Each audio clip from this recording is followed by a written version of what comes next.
உங்க லைஃப்லயோ இல்ல உங்க கூட இருக்கிறவங்க லைஃப்லயோ என்ன பிரச்சனை வந்தாலும் தெரிஞ்சோ தெரியாமையோ நீங்க அதை மறைக்கணும்னு நினைக்காதீங்க. எது நடந்திருந்தாலும் ஓப்பனா பேசுங்க. கூட இருக்கிறவங்க கிட்ட டிஸ்கஸ் பண்ணுங்க.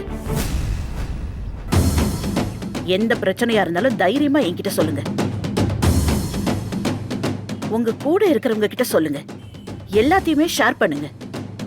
அப்பதான் அந்த பிரச்சனைக்கு தீர்வு வரும்.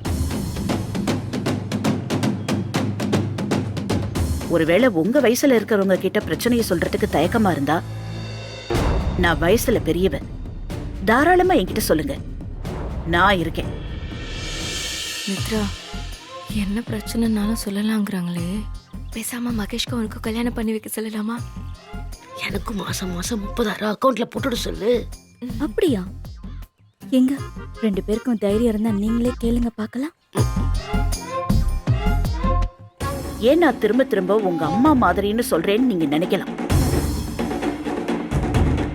நான் என்னதான் ஸ்ட்ரிக்டா இருந்தாலும் ஒரு அம்மா கிட்ட கூட பகிர்ந்துக்க முடியாத விஷயங்களை இந்த மனோன்மணி கிட்ட பகிர்ந்துக்க முடியும்.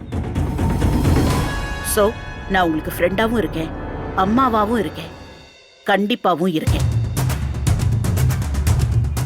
அதுக்கு காரணம் நீங்க தப்பான பாதைக்கு போயிடக்கூடாதுன்னு தான்.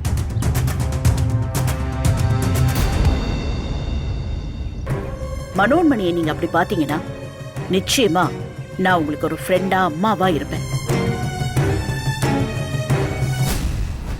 மேடம், நீங்க சொல்றதெல்லாம் பார்த்தா யாருமே மறைக்கிற மாதிரி தெரியலையே மேடம்.